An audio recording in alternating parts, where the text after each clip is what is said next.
ایمان کی دعوت دے گا، اصلاح اعمال کی دعوت دے گا، تو ان سب لوگوں کی بھی تو نجات اور سیلویشن درکار ہے۔ وہ تو مائنورٹی ہوتی ہے کہ جو آپ کو ملے گی کسی کام کے لیے، بہت بڑی مائنورٹی، یعنی بہت مائکروسکوپک مائنورٹی۔ تو اس پہلو کو میں یہاں ابھی نمایاں نہیں کر رہا، اور یہ نوٹ کر لیجئے کہ اصل میں جیسے کہ اس کے حاشیے میں لکھا ہوا ہے، یہی ادارہ ہے جو ہم نے تنظیم اسلامی کی شکل میں قائم کیا۔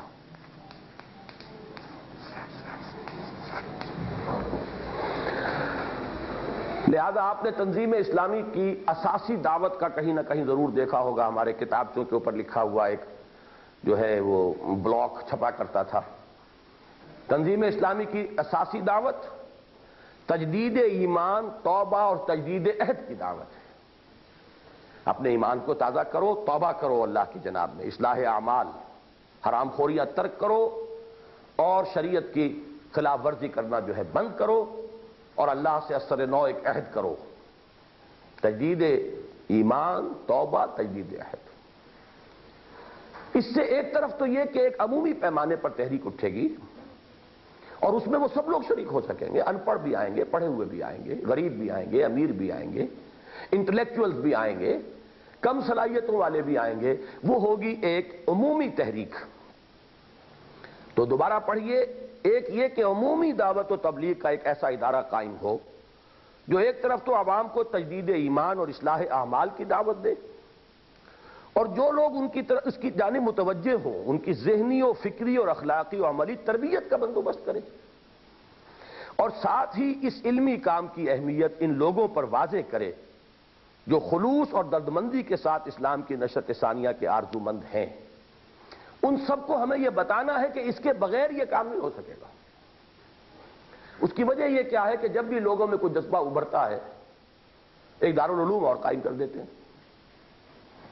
دارالعلوم تو پہلے بھی بہت ہیں، اور دارالعلوموں سے اب کام نہیں چلے گا آگے۔ You need something else. کسی کے دل میں بہت جوش اٹھتا ہے، وہ حفظ قرآن کا مدرسہ کھول دیتا ہے۔ اب اس کی جو ہے فوری طور پر چونکہ ایک ریٹرن بھی معلوم ہوتی ہے، ہر سال 4 آدمی 6 آدمی 8 آدمی 4 بچے وہ حفظ کر رہے ہیں، تو اس کے اوپر لوگ پیسے خرچ کرنے کے لیے تیار ہیں، اس لیے کہ اس کی ان کے سامنے اسی کی اہمیت آئی ہے، اسی کو وہ جانتے ہیں۔ اس کام کی جب تک اہمیت واضح نہیں ہوگی، you won't get the support. اچھا، سپورٹ دوسری ہو سکتی ہے حکومت سے۔ حکومت تو پھر اپنی نظریے اور اپنے فکر کی آپ سے پابندی کرائے گی۔ اس قسم کا انقلابی کام کسی بھی ایسے ادارے کے ذریعے نہیں ہو سکتا کہ جو حکومت سے گرانٹ لیتا۔ حکومت سے گرانٹ لینے والا ادارہ تو اپنے آپ کو بیچتا ہے پہلے۔ ان اللہ اشترى من المؤمنین انفسهم واموالهم بان لهم الجنہ۔ تو حکومت کے ہاتھ اپنے فکر اور ذہن کو گروی رکھیے تو پیسہ لیجیے۔ اسی طریقے سے عام طور پر جو یہ عرب شیوخ وغیرہ ہیں وہ بھی دیتے ہیں، تو وہ بھی اپنے اپنے معیار کے مطابق دیتے ہیں پیسے۔ ان کو اسی کی اہمیت ہے کہ مسجد بنے، تو 1-1 کروڑ روپے کی مسجد بنا دیں گے، بنائی ہے انہوں نے، کراچی میں بنائی۔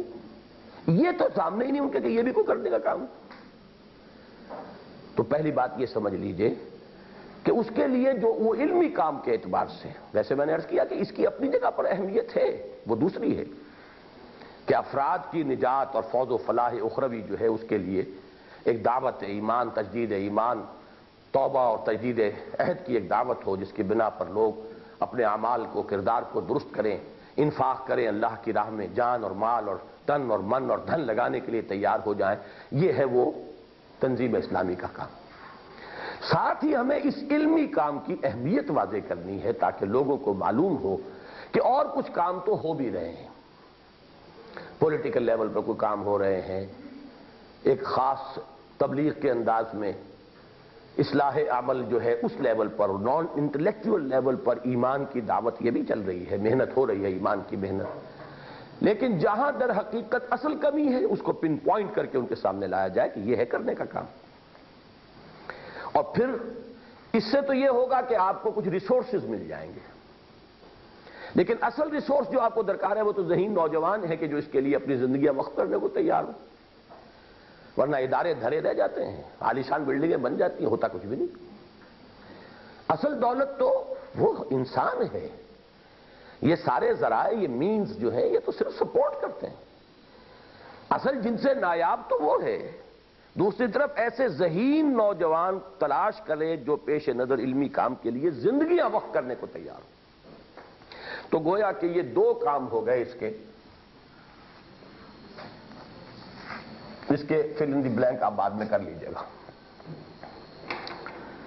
اس کے بعد کا ایک پیرا بہت یہ اہم ہے، اس کو پڑھ لیجئے تیزی کے ساتھ. آج کے دور میں جبکہ مادیت اور دنیا پرستی کا قلوب و اذہان پر مکمل تسلط ہے اور کچھ تو فی الواقع طلب معاش کا مسئلہ اتنا کٹھن ہو گیا ہے کہ اکثر لوگوں کو اپنی ساری صلاحیتیں اور توانائیاں اسی کے حل پر مرکوز کر دینی پڑتی ہیں. پھر معاشرے کا عام رجحان یہ ہو گیا ہے کہ جو ذرا اس سطح سے بلند ہوتا ہے اس پر معیار زندگی کو بلند تر کرنے کی دھن سوار ہو جاتی ہے. اس قسم کے نوجوانوں کا ملنا بظاہر محال نظر آتا ہے. یوں سمجھیے کہ یہ بیچ میں 3 سبارڈینیٹ کلوزز آئے ہیں اس سینٹنس میں. اصل جملہ کیا ہے؟ آج کے دور میں جبکہ مادیت اور دنیا پرستی کا قلوب و اذہان پر مکمل تسلط ہے، اس قسم کے نوجوانوں کا ملنا بظاہر محال نظر آتا ہے. دس از دی پرنسپل کلوز. سبارڈینیٹ کلوزز میں 2-3 چیزیں اور آ گئیں کہ فی الواقع بھی طلب معاش کا مسئلہ بڑا کٹھن ہو گیا ہے. اسٹرگل فار ایگزسٹنس بہت بڑھ گئی ہے. معاشرے کا عام رجحان جو ہے اگر آپ اس کے مطابق نہیں رہتے تو اچھوت بن جاتے ہیں. سفید پوشی کا بھرم رکھیے اور اپنے جو بھی آس پاس کے لوگ ہیں ان کے مطابق اپنا ایک سٹیٹس بنائیے. اس کے لیے آپ کو جسم اور جان کی ساری توانائیاں نچوڑ دینی پڑتی ہیں، تب آپ کہیں اس کے قابل ہوتے ہیں. یہی تو ہے ہمارے پاس جس سے کچھ بنا سکتے ہیں. وقت ہے، صلاحیت ہے، ذہانت ہے اور قوت کار ہے. اسی کو لگائیں گے تو پیسہ بنے گا، وہ پیسے ہی سے آپ کا سٹیٹس بنے گا. پھر اس کو لگاتے رہیں گے تو سٹیٹس کو مینٹین کریں گے. یعنی گاڑی کے پہیے کو پہلے حرکت میں لانا ذرا مشکل ہوتا ہے، اس میں سٹیٹک فرکشن کا مسئلہ آ جاتا ہے. لیکن یہ کہ اس کے بعد بھی تو مسلسل طاقت آپ کی نہیں لگے گی تو وہ اس کی رفتار کم ہو جائے گی. ہو سکتا ہے ریورس گیئر لگ جائے. بزنس میں تو ریورس گیئر لگتا ہے. پھر ملازمت میں تو یہ ہے چلیے ایک پٹری پر پڑ گئے تو یہ معلوم ہے کہ وہ چلتی جائے گی، 150 روپے سالانہ کی ترقی ہوتی جائے گی جو بھی ہے. لیکن یہ کہ بزنس میں تو اگر آپ اپنی ساری توانائیاں اس میں مسلسل نہیں کھپائیں گے تو صرف یہ نہیں ہے کہ سٹینڈ سٹل ہو جائے گی مشینری، ریورس گیئر لگے گا. یہ الٹا چکر جو ہے چلے گا، ساری بساط الٹتی اور لپٹنی شروع ہو جائے. تو یہ الفاظ پھر پڑھیے کہ آج کے دور میں جبکہ مادیت اور دنیا پرستی کا قلوب و اذہان پر مکمل تسلط ہے اور کچھ تو فی الواقع طلب معاش کا مسئلہ اتنا کٹھن ہو گیا ہے کہ اکثر لوگوں کو اپنی ساری صلاحیتیں اور توانائیاں اسی کے حل پر مرکوز کرنی پڑتی ہیں. پھر معاشرے کا عام رجحان یہ ہو گیا ہے کہ جو ذرا اس سطح سے بلند ہوتا ہے اس پر معیار زندگی کو بلند تر کرنے کی دھن سوار ہو جاتی ہے. یہ ایک ٹینڈنسی ہے to raise the standard of living. جہاں پہنچ گیا اب آپ کیسے کھڑے رہے وہاں. اس قسم کے نوجوانوں کا ملنا بظاہر محال نظر آتا ہے. تو بڑی مایوسی آ گئی نا سامنے. کام اتنا اونچا، اور یہ نوٹ کیجئے اس لیے کہ ہم کسی ہلکے کام کی بات نہیں کر رہے، ہم تو اس زمانے کے دھارے کے رخ کو بدلنے کی بات کر رہے ہیں. It's a Herculean task. یہ جس کو کہا کسی رشین کسی ناولسٹ نے، ادیب نے، ڈان بہہ رہا ہے. ڈان، وقت کا ڈان جو ہے وہ ایک خاص رخ پر بہہ رہا ہے، مادہ پرستی الحاد کے رخ پر. یہ بہت بڑا دریا بہہ رہا ہے بڑی تیزی اور تندی. آپ کو اس کا رخ موڑنا ہے. الحاد اور مادہ پرستی سے اس کے بہاؤ کا رخ جو ہے تبدیل کر کے اسے خدا پرستی اور خود شناسی کی طرف لانا ہے. خود شناسی ہے وہ روح کا ادراک. لہذا یہ آسان کام نہیں. اس آسان کام کے لیے وہ 3 کام ضروری ہیں. ان 3 کاموں کے لیے ایسے نوجوان ضروری ہیں. جبکہ ہم زمین پر نگاہ ڈالتے ہیں تو معلوم ہوتا ہے کہ حقائق اتنے مایوس کن ہیں. ایک طرف معاش کا مسئلہ ہے، لوگوں کا مسائل ہیں. پھر اگر کوئی معاش کے لیے کوئی منیمم ہو بھی جائے تو سٹینڈرڈ آف لیونگ جو ہے وہ ہانٹ کرتا ہے آدمی کو، چین نہیں لینے دیتا. اس پر پھر آدمی مطمئن نہیں ہوتا. لیکن اب اس مایوسی کے اندر میں جو بات کہہ رہا ہوں امید افزا وہ کیا ہے لیکن حقیقت یہ ہے کہ دنیا سعید روحوں سے کبھی خالی نہیں ہوئی۔ وہ جو میں نے کہا تھا کچھ بے چین لوگ جن کی روحیں مضطرب ہوں، جنہیں اپنے اندر ایک بے چینی نظر آئے کہ میں اس دنیا کا باسی نہیں ہوں، میں کہیں اور کا ہوں، کہیں اور سے آیا ہوں، کہیں اور جا رہا ہوں۔ حقیقت یہ ہے کہ دنیا سعید روحوں سے کبھی خالی نہیں ہوئی، اور اگر کچھ مخلص و صاحب عزیمت لوگ ذہنی یکسوئی کے ساتھ اس کام کا بیڑا اٹھا لیں تو انشاءاللہ اسی معاشرے میں بہت سے ذہین اور اعلیٰ صلاحیتوں کے مالک نوجوان ایسے مل جائیں گے جو نبی اکرم صلی اللہ علیہ وسلم کے اس قول مبارک کو کہ خیرکم من تعلم القرآن وعلمہ، اب اس حدیث کی جو ہے نا اصل عظمت اس وقت منکشف ہوگی کہ یہ بات کیا کہی حضور نے اور کس لیول پر یہ بات ہو رہی ہے۔ تو میں سے بہترین لوگ وہ ہیں جو قرآن سیکھیں سکھائیں۔ اگرچہ ہمارے یہاں یہ حدیث پڑھی جاتی رہی اور سیکھنے سکھانے کا ایک مطلب یہ بھی ہے کہ ناظرہ پڑھو ناظرہ پڑھاؤ، ٹھیک ہے وہ بھی ہے، وی ڈونٹ ڈینائی اٹ۔ یہ بھی ہے کہ حفظ کرو حفظ کراؤ، یہ بھی ہے، وی ڈونٹ ڈینائی۔ پھر یہ بھی ہے کہ چلو ترجمہ پڑھ لو ترجمہ پڑھا دو، یہ بھی ایک لیول ہے، لیکن ہم اس لیول کی بات نہیں کر رہے۔ قرآن کا اعلیٰ ترین سطح کا فلسفہ اور حکمت اور فکر، قرآن کی مابعث الطبیعات، قرآن کی نفسیات، قرآن کا فلسفہ، قرآن کی اخلاقیات، قرآن کی سوشولوجی، قرآن کی پولیٹیکل تھیوری، قرآن کا معاشی نظام، اس کو تلاش کرنا ہے، اس کو سیکھو اور سکھاؤ، اس کو پڑھو اور پڑھاؤ۔ اسی لیے فرمایا خیرکم من تعلم القرآن وعلمہ، اور یہ خیر و کم کی جب ترکیب آتی ہے تو یہ سپرلیٹو ڈگری ہے، تم میں بہترین لوگ، اس لیے کہ عربی میں اگر من آ جائے تو فلاں جو ہے انا خیر من ہو، شیطان نے کہا تھا حضرت آدم کے بارے میں، ابلیس نے انا خیر من ہو، میں بہتر ہوں اس سے، یہ کمپیریٹیو ڈگری ہے۔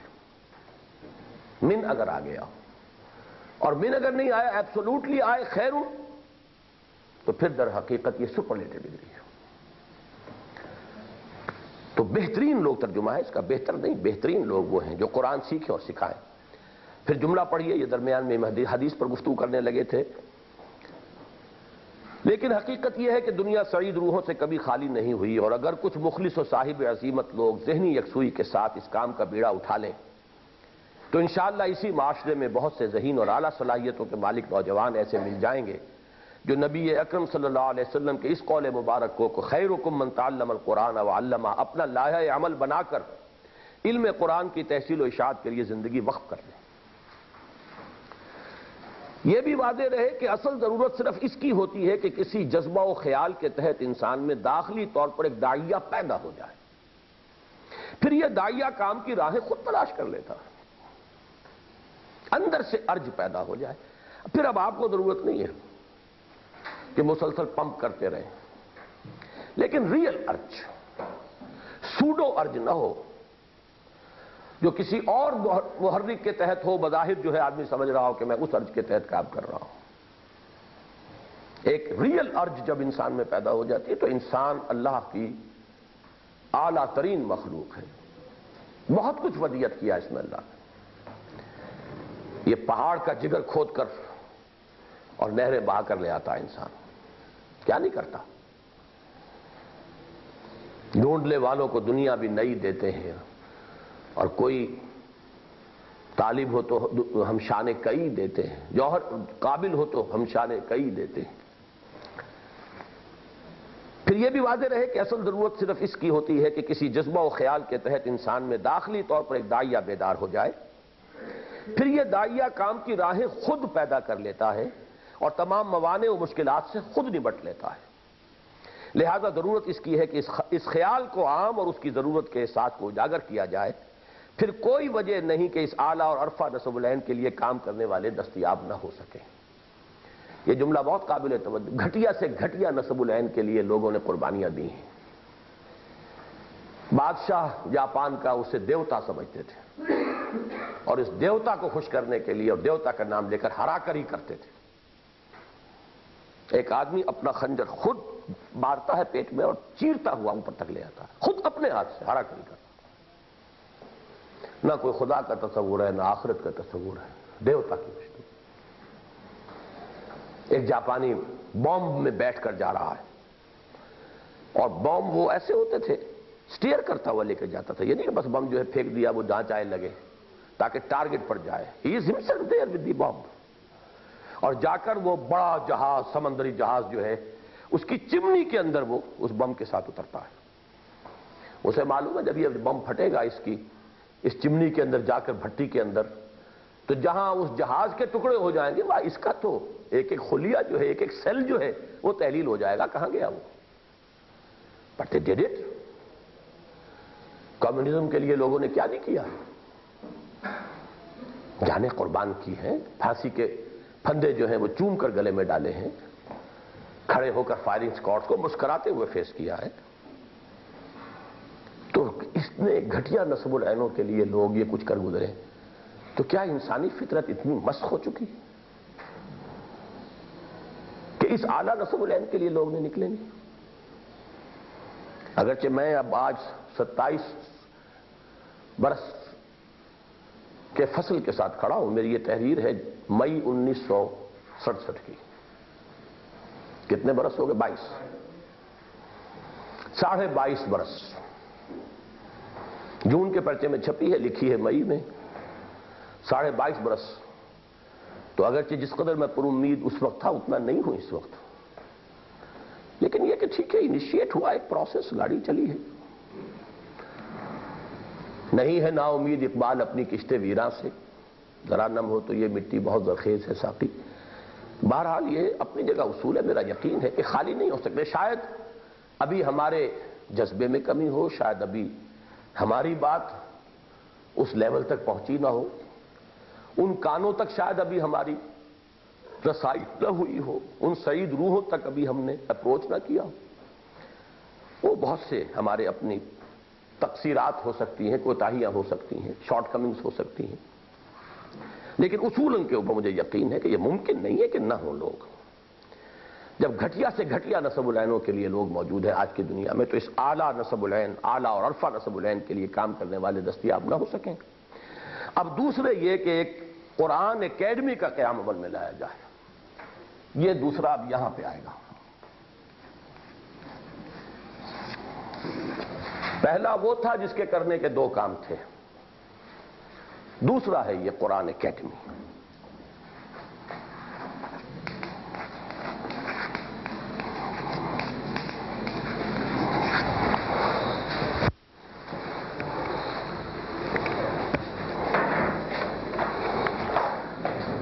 یہ قرآن اکیڈمی کیا کام کرے؟ جو ایک طرف علوم قرآنی کی عمومی نشر و اشاعت کا بندوبست کرے،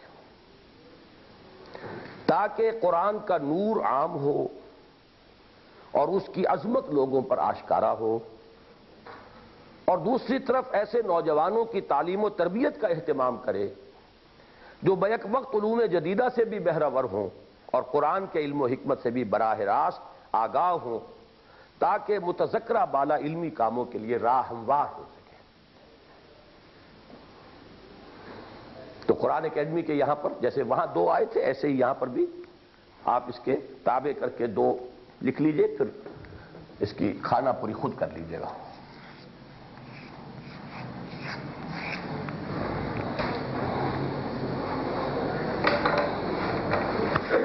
یہ لفظ مٹا دو خیرکم والا۔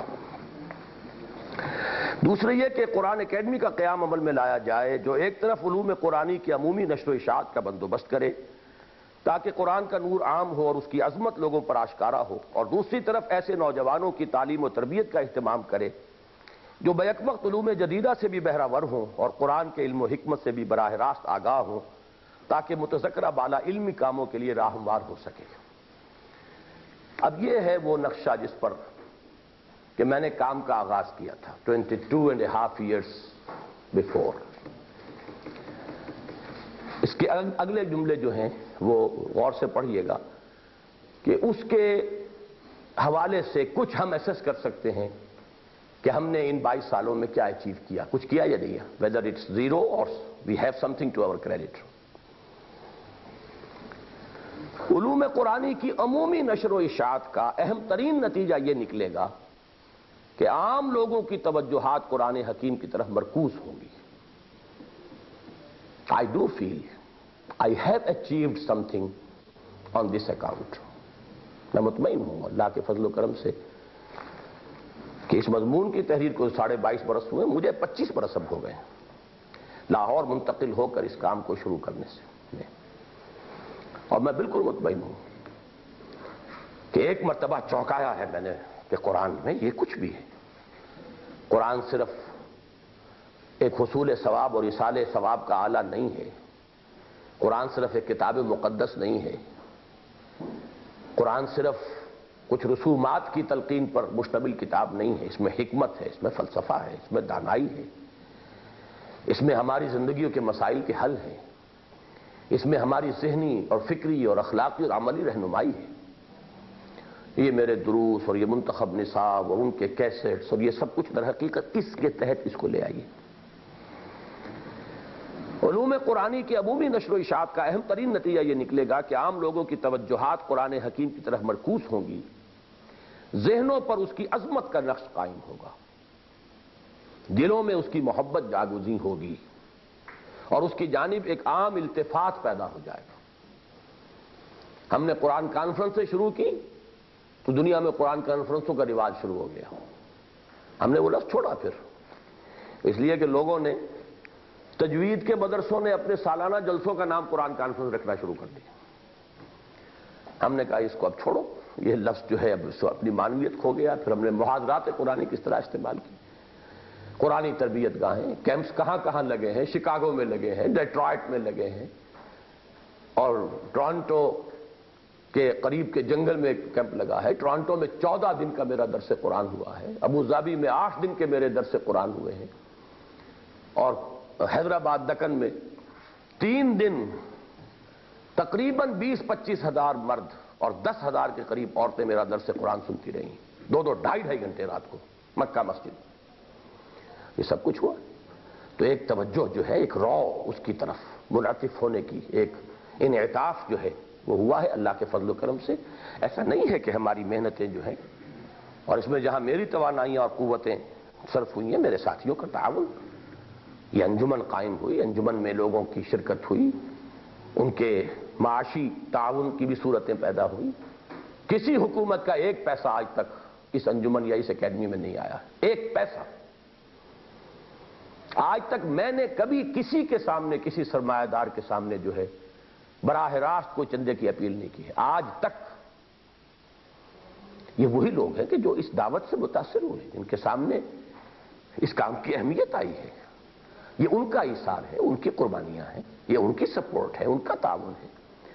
تو میں صرف اپنی ذات کی بات نہیں کر رہا ہوں. اگر یہ عمومی رو چل پڑے تو کیا ہوگا؟ نتیجتاً بہت سے ذہین اور اعلیٰ صلاحیتیں رکھنے والے نوجوان بھی اس سے متعارف ہوں گے. یہ تو جتنے بڑے پیمانے پر رو ہوگی، وہ جو انٹلیکچوئل مائنورٹی ہے، وہ جو بہت ہی مائنیوٹسٹ مائنورٹی یا مائکروسکوپک مائنورٹی، ان میں سے بھی تو کچھ لوگ آئیں گے نا آپ کی لپیٹ میں. کچھ ایسے لوگ جو اس سے متعارف ہوں گے. اور کوئی وجہ نہیں کہ ان میں سے ایک اچھی بھلی تعداد ایسے نوجوانوں کی نہ نکل آئے جو اس کی قدر و قیمت سے اس درجے آگاہ ہو جائیں کہ پوری زندگی کو اس کے علم و حکمت کی تحصیل اور نشر و اشاعت کے لیے وقف کر دیں. ایسے نوجوانوں کی تعلیم و تربیت اس اکیڈمی کا اصل کام ہوگا. اور اس کے لیے ضروری ہوگا کہ ان کو پختہ بنیادوں پر عربی کی تعلیم دی جائے، یہاں تک کہ ان میں زبان کا گہرا فہم اور اس کے ادب کا ستھرا ذوق پیدا ہو جائے. پھر انہیں پورا قرآن حکیم سبقاً پڑھایا جائے، اور ساتھ ہی حدیث نبوی صلی اللہ علیہ وسلم، فقہ اور اصول فقہ کی تعلیم دی جائے. پھر ان میں سے جو لوگ فلسفہ و الہیات کا ذوق رکھنے والے ہوں گے، ان کے لیے ممکن ہوگا کہ وہ قرآن حکیم کی روشنی میں جدید فلسفیانہ رجحانات پر مدلل تنقید کریں اور جدید علم الکلام کی بنیاد رکھ سکیں.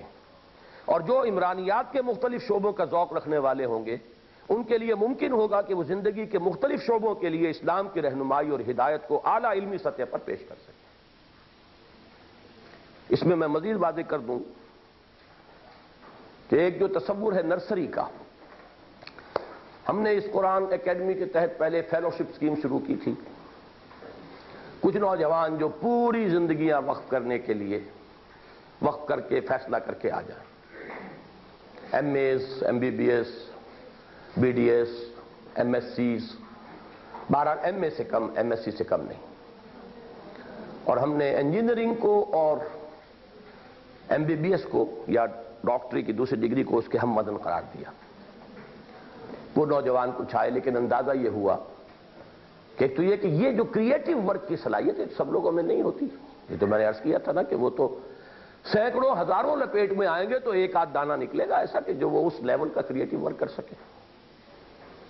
پھر ہم نے اس کے براڈ بیس کیا اس کو کہ یہ ہمہ وقت، اور ان کے لیے ہم نے 17 گریڈ کا معاملہ رکھا کہ 17واں گریڈ، اور اس میں وقتاً فوقتاً حکومت کی طرف سے کوئی ریویژنز ہوں گی اگر وہ چونکہ ہوتی ہیں. بہرحال وہ جو انڈیکس ہے پرائسز کا اسی کے حوالے سے تو وہ بھی ہم دیں گے، لیکن کوئی اور کام وہ تحصیل معاش کے لیے نہیں کر سکیں. پھر وہ ہمہ وقت اس کام کے لیے. گورنمنٹ سروس سے یہی فرق ہے کہ آپ اس کے علاوہ کام کریں، کوئی کتاب لکھیں تو وہ آپ کی ہوگی، آپ اس کی رائلٹی نہیں. وہ اس ادارے کے فیلوز ہیں، اب وہ ہمہ وقت کام کریں گے، اسی کے لیے کریں گے اور کچھ نہیں کریں گے. یہ پہلی اسکیم تھی ہماری. اس میں 7 افراد آئے، 17 گریڈ کی سیلری بھی. بہرحال ہمارے جیسے ادارے کے لیے جس کا کوئی اس طرح کی سورسز نہیں ہے، یہ آسان کام نہیں تھا. وہ ہم نے فراہم کیا، اللہ نے کیا، ہم کون ہیں کرنے والے. لیکن محسوس ہوا کہ یہ اس کے بیس کو ذرا براڈ کرنا ہوگا مزید. لہذا ہم نے پھر 2 سالہ اسکیم شروع کی کہ یہی لوگ M A, M S Cs, B A, B S Cs یہ آئیں، 2 سال دے دیں، ہم انہیں اسکالرشپ دیں گے. 1000 روپیہ دے دیں گے، 800 روپیہ دے دیں گے بی اے گریجویٹس کو. وہ یہاں پر بیٹھ جائیں ہمہ وقت اور وہ عربی پڑھیں، قرآن پڑھیں، حدیث پڑھیں. ظاہر بات ہے انہوں نے کوئی نہ کوئی علم دوسرا پڑھا ہوا ہے، فلسفے میں ایم اے کیا ہے یا نفسیات میں ایم اے کیا ہے، تو وہ ایک چیز تو ہے. اب دوسرا جو پہلو جو بالکل ہے نہیں اس کو ہم نے یہاں پر رکھ دینا ہے. پھر ان میں سے جن لوگوں کے اندر استعداد یہ محسوس ہو کہ وہ اس فیلوشپ کے لیے نکل سکیں پھر ان کو اس میں لے لیا جائے. اس سے بھی پھر آگے جا کر ہم نے یہ مزید اپنے بیس کو براڈ کیا ہے کالج کی شکل میں. کالج ہے جس میں ہم اب جو ہم نے اسے شروع کیا، پہلے تو صرف ایف ایس سی سے ہم لے رہے تھے، اب جیسا کہ آپ کو معلوم ہے سٹارٹ ہو چکا ہے کہ ہم فرسٹ ایئر سے لیں گے میٹرک کے بعد. اور ان میں ہم چونکہ اس وقت اللہ کا شکر ہے کہ ہمارے ہاں میٹرک کے لیول پر بھی سائنس کی بنیادی معلومات آ جاتی ہیں. اب وہ بات نہیں رہی کہ بالکل نابلد ہوتا ہو سائنس سے کوئی طالب علم. اس پہلو سے وہ تو وہاں سے وہ لے کر آئے ہیں بنیادی معلومات. یہاں پر اب عربی، اسلامک سٹڈیز یہ ان کے سبجیکٹس کی حیثیت سے ہوں گے، لیکن ہم اس میں مزید اضافہ کر کے انہیں پڑھائیں گے. محض کورس کی تیاری نہیں، عربی کی پختہ بنیاد قائم کرنا. پھر ایک اضافی سبجیکٹ وہی جو سوشالوجی کے لیے یا اس علم کلام کے لیے، یعنی فلسفہ یا پولیٹیکل سائنس یا اکنامکس، یہ 3 ہیں اصل موضوعات. ان کی تعلیم کا بندوبست. اب ان میں سے جو لوگ نکل سکیں، جو لوگ عام آئیں گے، ذرا بڑے پیمانے پر آئیں گے، ان میں سے جو چند لوگ بھی نکل سکیں اس کام کے لیے، تو یہ گویا کہ اب نرسری کی شکل ہے. اس نرسری سے پھر وہ سلیکشن اور اس سے آگے بڑھ کر، لیکن کوشش اصل میں یہ کی گئی ہے آپ حضرات کے سامنے کہ اس کے اصل آبجیکٹو کو سمجھ لیں کہ یہ عام کالجوں کی طرح کا ایک کالج نہیں ہے. یہ صرف جیسے کہ بعض ویلفیئر آرگنائزیشنز کرتی ہیں کہ داخلے نہیں مل رہے ہیں تو چلو ایک کالج ہم بھی بنا دیں کچھ لوگوں کے لیے سہولت ہو جائے، وہ اس طرح کا ادارہ نہیں. یہ ہدف ہے اس کا، یہ بیک گراؤنڈ ہے اس کا، یہ جائجنٹک ٹاسک ہمارے سامنے ہے، اس کے لیے یہ ترتیب ہمارے پیش نظر ہے. اس کے لیے ہم نے یہ ڈاؤن آن دی گراؤنڈ یہاں ہم نے یہ عملی اسکیم اختیار کی. اور اب جو میں بات کہتا ہوں اس کو اب نوٹ کیجئے. کہاں ہے مدر لانا؟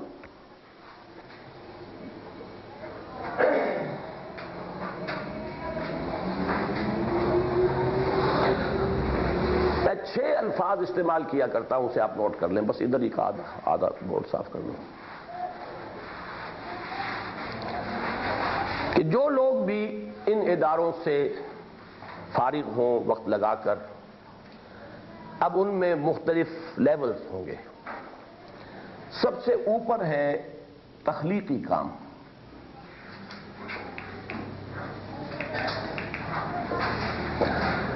کریٹو ورک، یہ سب سے مشکل کام ہے. اس کے لیے جینیس درکار ہے، ذہانت بھی عام سطح کی ذہانت نہیں، کریٹو، اس لیے لفظ استعمال ہوتا ہے کریٹو جینیس۔ دوسرا کام ہے تحقیقی کام۔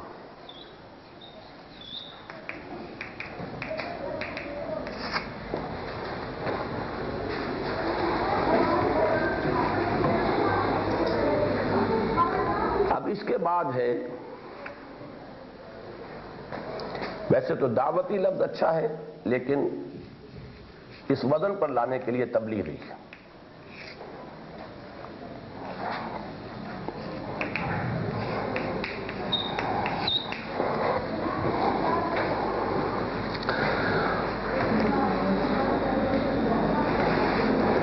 اس سے بھی نیچے آئیے تدریسی۔ تبلیغی میں you have to reach out, جا کر لوگوں کو اپروچ کرنا ہے۔ تدریسی میں ایک ادارہ ہے، اس میں آپ پڑھا رہے ہیں، جو آ رہا ہے اسے پڑھا رہے ہیں۔ اس کے بعد ہے تنظیمی کام۔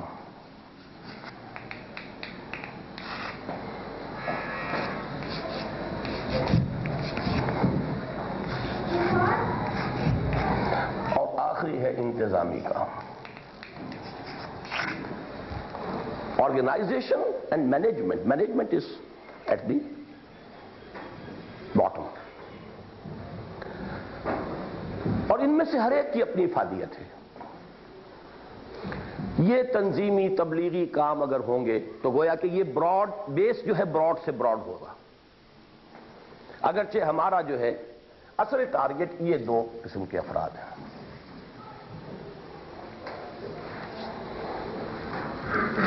Creative genius, research workers. Number 3 level پر میں خود اپنے آپ کو اسی میدان کا آدمی سمجھتا ہوں۔ جو میں نے عرض کیا تھا کہ درجے کا فرق ہے، وہ کوالیٹیٹو نہیں کوانٹیٹیو ہے۔ کوئی بہت بڑا مبلغ اور داعی ہے، کوئی چھوٹا ہے، لیکن ایک کیٹیگری ہے۔ میری حیثیت داعی اور مبلغ کی،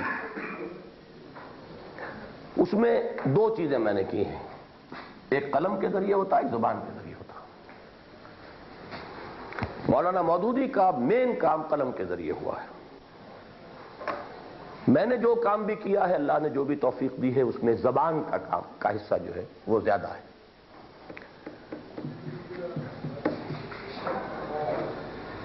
لیکن یہ کہ اس دور میں آ کے مجھے ایک تو یہ اطمینان ہے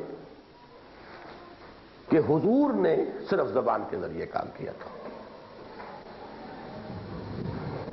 حضور کی کوئی تصنیف نہیں، کوئی تالیف نہیں، کوئی کتاب نہیں، صرف زبان۔ زبان ہی سے نکلے ہوئے الفاظ ہیں جو مرتب ہو گئے تو حدیث بن گئی، اور زبان ہی کے ذریعے سے حضور نے قرآن کو لوگوں کو پڑھایا، سمجھایا، سکھایا۔ یعلمہم الکتاب والحکمہ۔ حضور فرماتے انما بعثت معلما، میں تو معلم بنا کے بھیجا گیا ہوں، اس لیے میں زیادہ نیچرل اسی کو سمجھتا ہوں۔ نمبر 2 یہ کہ خوش قسمتی یہ ہوئی ہے کہ کیسٹ نے اب اس کو بہت اہمیت دے دی۔ آپ کو معلوم ہے کہ ایران کے ریولوشن کو تو کہا ہی گیا ہے کیسٹ ریولوشن۔ خمینی صاحب مصنف یا وہ بہت بڑے محقق نہیں تھے، 1-2 کتابیں وہ بھی ان کی بڑی پرانی زمانے کی، جبکہ ابھی وہ ایک بس مولوی تھے، ایک عالم تھے، اس وقت ان کا وہ کام تھا۔ Iran revolution has been labeled as cassette revolution۔ اس سے نیچے آئیے تدریس ہے، پڑھائیے۔ دعوتی اور تبلیغی مسائی سے جو لوگ آئیں گے، وہ جو اس ادارے میں آ جائیں گے، بیٹھیں گے، 2 سال لگا کے آئیں گے، 1 سال نکال کے لائیں گے، انہیں پڑھائیں، مفید ہیں کام سب۔ پھر ادارے کا انتظام بھی کرنے کے لیے ہاتھ درکار ہے۔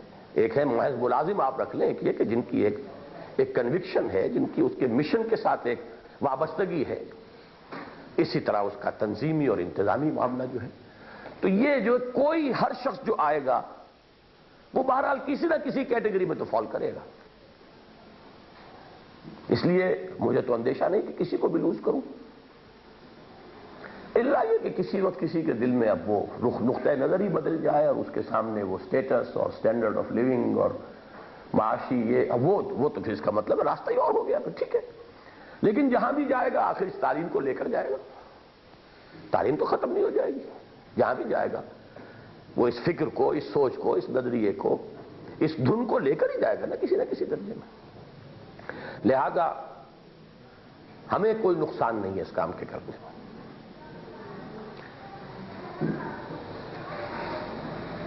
ٹائم ہمارا اس کیسٹ کا تو غالباً ہے 7 منٹ ہے. اچھا یہ پڑھ لیجئے، ٹھیک ہے 7 منٹ میں. پتہ نہیں آپ کے پاس ہے یا نہیں. پس نوشت، یہ جون 1980 میں نے ایڈ کیا تھا. جی، صفحات گزشتہ میں قرآن اکیڈمی کا جو خاکہ سامنے آیا، یعنی سمجھیے کہ 67 کے بعد یہ میں نے جون 80 میں جب لکھا ہے تو کتنے برس ہوئے؟ 13 برس بعد. صفحات گزشتہ میں قرآن اکیڈمی کا جو خاکہ سامنے آیا وہ راقم کے قلم سے جون 1967 میں نکلا تھا. بعد میں معلوم ہوا کہ بالکل اسی نظریے اور خیال کے تحت اولاً 1914 میں مولانا ابوالکلام آزاد مرحوم نے دارالارشاد قائم کیا تھا. یہ ہے دارالارشاد.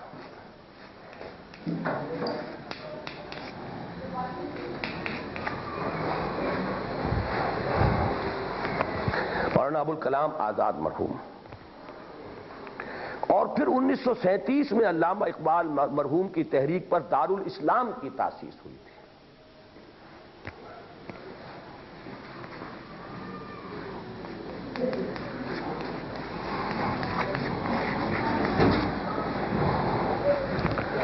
ان دونوں کے مقاصد تھوڑے سے مختلف تھے یعنی بنیادی فلسفے کے اعتبار سے، لیکن بہت مشابہ بھی تھے.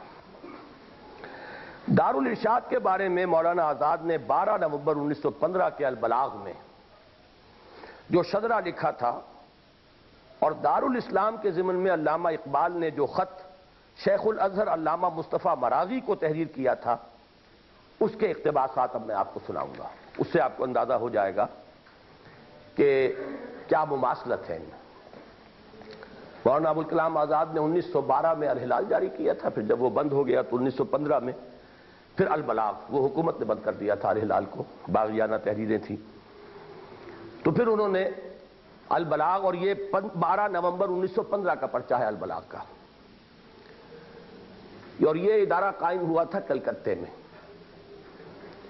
لیکن جیسے یہ ادارہ قائم ہوا اس کے بعد مولانا ایک سیاسی تحریک کے اندر آگے بڑھ کر آگے پھر گرفتار کر لیے گئے، اور یہ پھر گاڑی آگے چلی نہیں. پھر بعد میں وہ کانگریس کی تحریک کے اندر اس طریقے سے گم ہوئے، انہوں نے اپنے آپ کو اتنا اس کے اندر مصروف اور مشغول کر لیا کہ یہ کام رہ گئے. لیکن مقصد کیا تھا وہ میں سنا رہا ہوں آپ کو. چند سال پیشتر کا واقعہ ہے کہ مشیت الہی نے اس عاجز کی رہنمائی کی اور الہلال نے قرآن حکیم کی تبلیغ و دعوت کی صدا اثر نو بلند کی.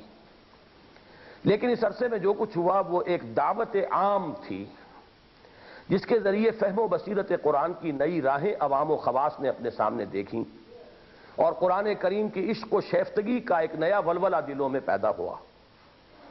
تاہم اس دعوت کی ایک دوسری منزل ابھی باقی تھی، اور وہی فی الحقیقت اہم تر مقام سعی و تعب ہے. تعب کہتے ہیں تھکانا، یہ مشقت، تھکنے والی شے. یعنی قوم میں بکثرت ایسے افراد پیدا کیے جائیں جو انہی راہوں پر چل کر قرآن حکیم کے علوم و معارف کو بتکمیل حاصل کریں، اور ان کے ذریعے قوم میں ارشاد و ہدایت اور احیاء دعوت و ذکر کا عملی سلسلہ بالعموم شروع ہو سکے. دارالارشاد کا مقصد یہی ہے کہ دعوت القرآن کی اس دوسری منزل کا سر و سامان ہو، اور تھوڑے وقت اور بہت زیادہ صرف علم و فکر سے ایک ایسی جماعت پیدا کی جائے جو قرآن حکیم کی دعوت و تبلیغ کی خدمت اور اصلاح و ارشاد امت کا فرض سر انجام دے سکتے ہو. اس میں یک رخا ہے ایسپیکٹ. قرآن کی دعوت، قرآن کی تبلیغ، گویا کہ وہ یہیں تک آئے ہیں، اوپر کی منزلیں جو ہیں مولانا کے سامنے نہیں تھیں. لیکن یہ کہ جو ہمارے اس لیول کے اندر قرآن کی دعوت عام ہو، قرآن کا فکر عام ہو، لوگ جو ہے قرآن کے مبلغین پیدا کیے جائیں، یہ کام جو ہے ان کے پیش نظر تھا، جس کے لیے دارالارشاد انہوں نے قائم کیا. کچھ عرصے وہ چلا، لیکن پھر مولانا کی سیاسی مصروفیات کی وجہ سے وہ اسکیم جو ہے رہ گئی اور آگے نہ بڑھ سکی. دارالاسلام کا جو ہے پس منظر وہ یہ ہے کہ علامہ اقبال کے ایک معتقد تھے چودھری نیاز علی خاں مرحوم. وہ بائی پروفیشن انجینئر تھے اور ایک بڑے زمیندار بھی تھے. وہ جب ریٹائر ہوئے تو علامہ کی خدمت میں حاضر ہوئے کہ میرے پاس زمین بھی کافی ہے، پیسہ بھی کافی ہے، فرمائیں کوئی کام میں دل میں جذبہ ہے کہ کوئی امت کی، ملت کی، دین کی بہتری کا کوئی کام کروں. علامہ نے پھر آئیڈیا دیا کہ آپ ایک ایسا ادارہ بنائیں کہیں ہو دیہات میں، شہروں سے کٹ کر، اور وہاں آپ ایسا ادارہ بنائیں کہ جہاں گریجویٹس جو ہیں، جو بی اے کر چکے ہوں، B A B S C, ان کو رکھا جائے اور وہاں انہیں قرآن پڑھایا جائے. یہ تھا وہ مقصد جو علامہ اقبال کے پیش نظر تھا. اچھا، گریجویٹس کو، انجنوں کو کون پڑھائے قرآن؟ ہمارے ہاں کا عام مولوی تو پڑھا نہیں سکتا. وہ اب گریجویٹ بھی اس کا تصور کریں، اس وقت کا 37-38 کا گریجویٹ، وہ آج کے پی ایچ ڈی کے برابر اپنے ذہن، فکر، سوچ، تعلیم، بیدار مغزی کے اعتبار سے. اب وہ جو سوالات کریں گے ہمارا مولوی تو جواب نہیں دے سکتا. اس لیے علامہ کو یہ خیال پیدا ہوا کہ شاید مصر بہت ایڈوانسڈ ہے، یورپ سے قریب ہے، ہم سے آگے ہے، تو شاید وہاں سے کوئی عالم دین مل جائے. تو انہوں نے پھر یہ مصطفیٰ المراغی جو اس وقت کے ریکٹر تھے الازہر کے، انہیں یہ خط لکھوایا. یہ اس خط کی میں عبارت سنا رہا ہوں. ہم نے ارادہ کیا ہے کہ علوم جدیدہ کے چند فارغ التحصیل حضرات اور علوم دینیہ کے چند ماہرین کو یہاں جمع کریں، اور ایسے حضرات ہوں جن میں اعلیٰ درجے کی ذہنی صلاحیتیں ہوں. اب دیکھیے یہ کس قدر قریب ہے. یہ عبارت میرے علم میں بعد میں آئی ہے. یہ سید اسد گیلانی صاحب نے کتاب لکھی ہے اقبال، دارالاسلام اور مودودی، اس کا یہ اقتباس ہے، میرے علم میں نہیں تھا. لیکن یہ کہ موافقت ذہنی کتنی ہے. اور ایسے حضرات ہوں جن میں اعلیٰ درجے کی ذہنی صلاحیتیں ہوں، اور ان کی رہنمائی کے لیے ہم ایک ایسا معلم جو کامل اور صالح ہو اور قرآن حکیم میں مہارت تامہ رکھتا ہو، نیز انقلاب دور حاضرہ سے بھی واقف ہو، مقرر کرنا چاہتے ہیں، تاکہ وہ ان کو کتاب اللہ اور سنت رسول اللہ کی روح سے واقف کرے اور تفکر اسلامی کی تجدید، یعنی فلسفہ، حکمت، اخلاق، سیاسیات اور اقتصادیات کے علوم میں ان کی مدد کرے، تاکہ وہ اپنے علم اور تحریروں کے ذریعے تمدن اسلامی کے دوبارہ زندہ کرنے کے لیے جہاد کر سکے.